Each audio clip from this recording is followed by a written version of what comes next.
Viewers, if I ask you over the last several years what has been the most visible sign of corruption in the country, will you disagree if I say huge cache of currency notes piled over each other, laid out like a king-size bed, after raids at the homes and offices of low-level clerks and constables to top officials, netas, and nowadays even judges? We all know corruption has been a huge spanner in the wheels of India's growth. We also know corruption runs on the wheels made of cash. Why are we talking about cash tonight? Well, because the Reserve Bank of India has raised two alarms. One, despite India going big on digital transactions, the value and volume of banknotes in circulation has grown. The value today stands at a phenomenal 36.88 lakh crore rupees. Why is it big? In comparison, before the 2016 Indian demonetization, the value of currency in circulation was around 16.5 lakh crores. Next, the central bank has reported a staggering 37% spike in fake 500 rupee notes in financial year 2024-25. That translates to over 5.8 crore worth of counterfeit currency circulating in our banking system and markets. Interestingly, TDP chief and Andhra Pradesh Chief Minister Chandrababu Naidu added a new twist to this entire currency debate. The ally of the BJP at the centre today urged the government to stop printing high-value notes like 500. He pitched for a nationwide shift to digital payments, calling this the era of digital currency. Naidu appealed to his party cadre to embrace online donations and move away from cash transactions. He said, when donations can be made with a QR code, there's no need for cash distribution. Naidu stressed that going digital will help curb corruption and bring greater transparency in political and public funding. The Congress has taken direct aim at the Modi government, mocking the 2016 demonetization move as a complete waste. Jairam Ramesh said demonetization announced grandly by the Prime Minister on 8th of November 2016 was the first big Modi-made shock to the economy, from which it never fully recovered. Counterfeiting was supposed to have been eliminated. Listen in to the war of words. देखिए, जब demonetisation किया गया था उस वक्त हमारे प्रधानमंत्री ने कहा था कि इससे जो फेक नोट्स बनती है, करेंसी जो छपती है, वो सारी चीजें बंद हो जाएगी, आतंकवाद बंद हो जाएगा। मगर यहाँ देखने को क्या मिल रहा है, देखिए 500 की नोटों का बताया आरबीआई ने कि किस तरह से फेक करेंसी आ रही है, 200 की नोट का बता दिया फेक करेंसी हो रही है। तो ये सरकार की नीतियां फेल होती हुई दिख रही है ना। सरकार क्या करे? टोटल सरकार का फेलियर है डिमोनेटाइजेशन पूरा। ये झूठ की फैक्ट्री कांग्रेस पार्टी अब देश में फेक न्यूज के जरिए आर्थिक आतंकवाद फैलाने में लग गई है क्या? इन्होंने कह दिया कि पूरे देश की करेंसी का 37% नकली नोट हो गया। एक ही व्यक्ति है जिसके नेतृत्व में कांग्रेस पार्टी 79 चुनाव हार चुकी है। सुपर फेलियर है। Why do you get fall into this foolish narrative? It's not going to help you out guys. Stop spreading this economic terrorism among the people of this country.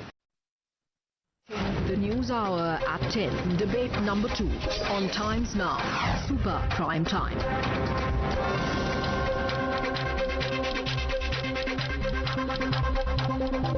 Joining us on this debate this evening is Pattabhi Ram Komareddy, TDP National Spokesperson, Advocate Kapil Madan, who is a political analyst, and Subhash Chandra Garg, former Finance Secretary of India. Good evening to all of you. Thank you for joining us here on Times Now. Pattabhi Ram, I want to begin this discussion with you. Can you tell us a little bit more about the proposal by Mr. Chandrababu Naidu and, how do you think it can really help India? Heena, good evening to you and to my fellow panelists today.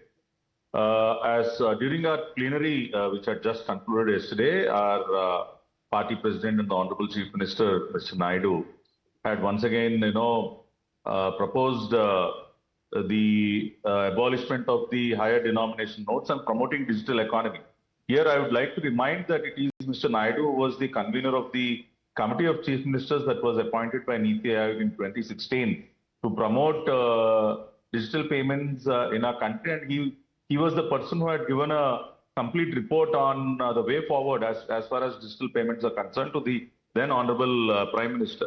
Now, if you see the current, because of the efforts of the Honorable Prime Minister and people like our leader, Mr. Chandrababu Naidu, the digital payment revolution has hit a record high. See, in December 2024, to give you a statistic, there are 16.73 billion transactions through UPI. So that is how, the digital transactions are increasing. So in such a stage, what is the need of having these higher denomination notes, which, help in, accumulating black money and, and also the problem of these counterfeit notes which come from our neighbor terrorist nation.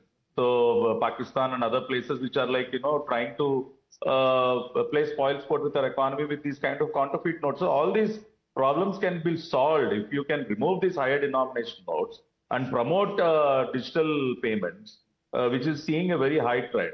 Right. And that is where you can curb corruption also. Okay. So that is what he had reiterated from the platform of our party plenary Mahanadu. And TDP has always been a strong advocate of the taking back of this higher denomination notes and promoting digital payments. Right.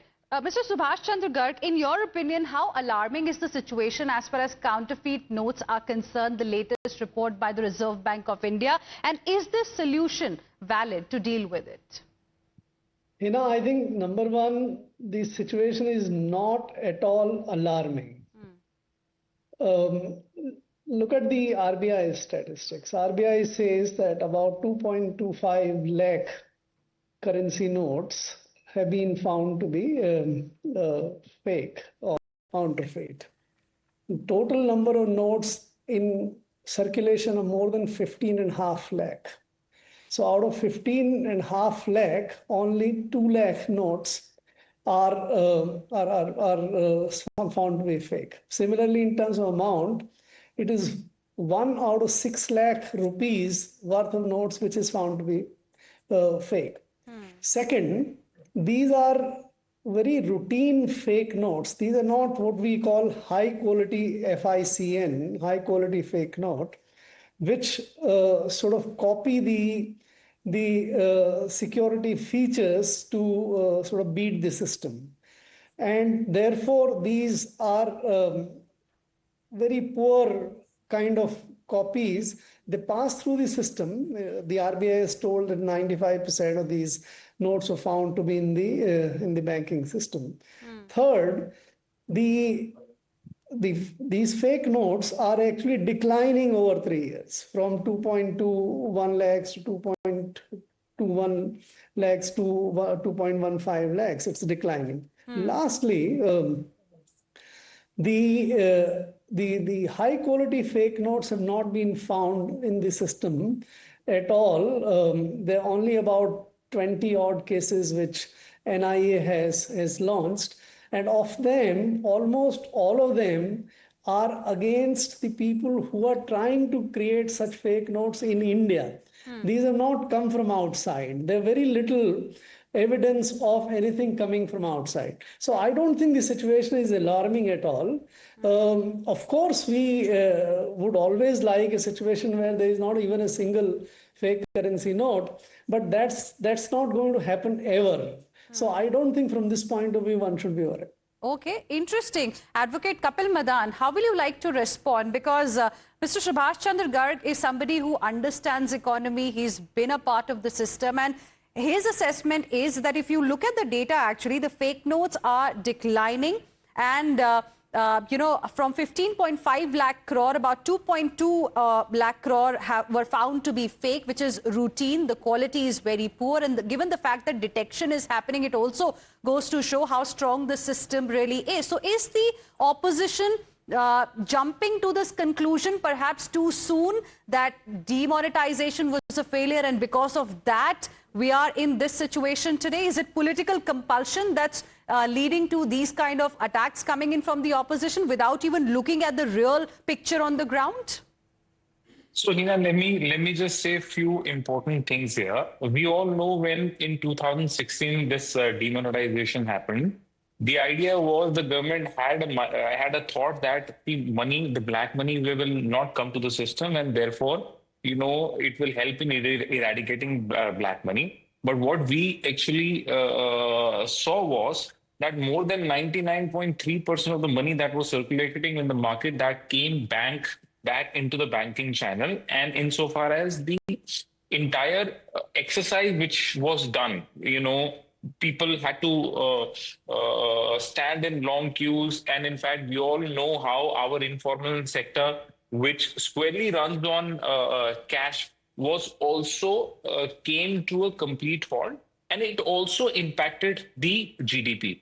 And these are all documented facts. You don't need rocket science to verify these facts. We all know that demonetization has, not given us any advantage. Rather, we have disadvantageous outcomes because of what that decision was. And now let me just respond to what my good friend from PDP here mentioned. He is supporting the idea promulgated by Naidu ji. Let me also give you another side to it. We are in a country where 80 crores people are dependent on a free ration. Now, you would presume that those 80 crore people will also have digital devices. They will have bank accounts, etc., and they would have know-how. They will have internet so that they can do all their transactions by online net banking or UPI. So I think this is inherently problematic. I think you can make this statement only if you don't know the realities which are there on the ground. Okay. And my point number two here, let me also give you another thought on this. Very quickly. If you look at the data, on the cyber crimes, there had been 300% rise in the cyber crimes in the country. It's not that, fraudsters are not equipped to do frauds by cyber crimes. We very frequently hear these news that, OTP Well, like Mr. Subhash Chandra Garg mentioned, it seems Indians also found indigenous ways to make black white. But, coming to the proposal, Mr. Pattabhiram, 1 second. Coming to the proposal that Mr. Chandrababu Naidu has made, I want to ask Mr. Subhash Chandra Garg, can we actually have a situation in our country? Will it be feasible to actually ban 500 rupee notes, given the fact even United States of America has got $100 as the highest denomination? Is that a doable thing, Mr. Garg? That's an atrocious idea. Our largest note, 500 rupees, is equivalent to only $6-7. That's not a high denomination note. That's actually the small denomination note, and that's our largest note. By the way, this comes from the psychology of people equating cash with black money. That's not a fact. Cash is not black. Cash is also a currency which is used for transactions. So anybody equating cash with black money is committing, to my mind, a mistake. Okay. Lastly, if you look at the digital transactions which are happening. So there are two ways in which the digital transactions are going to. One is digital payments and another is digital currency. Right. Digital currency is far off. It's not anywhere there. You would see the RBI data. Right. Only 1,000 crore out of 36 lakh crore is the. But digital payment, the UPI has done wonders. Yes. But let us remember, UPI is still. The unique users are only 25 crore. Yes, the penetration still needs to happen in the remote areas. Last closing comments, Mr. Pattabhiram. I'm completely out of time. 10 seconds, please. Heena, see, 1 point. See, to answer to my friend Kapil, see, the digital transactions, I'll just give you one example. The UPI transactions Very quickly. were only 5.86 lakh crore in 2018. It grew to 246.83 lakh crore in 2024. It is a CAGR of 86.5%. That is the speed at which the digital transactions are happening. Even a vegetable hawker on the road has a UPI, my friend. Well, in metros, definitely, sir. But in remote areas, I mean, not everybody has a mobile phone also or the internet connection to actually have UPI transactions. I'm sure we all have faced it when we go to, tier 3 towns, specifically remote areas. They only deal with cash. So, of course, a lot needs to be done. Definitely, we are seeing green shoots there. I'm completely out of time. Thank you very much, Pattabhiram, Advocate Kapil Madan and Mr. Subhash Chandra Garg. Appreciate you joining us here on the debate this evening. Heading into a short break.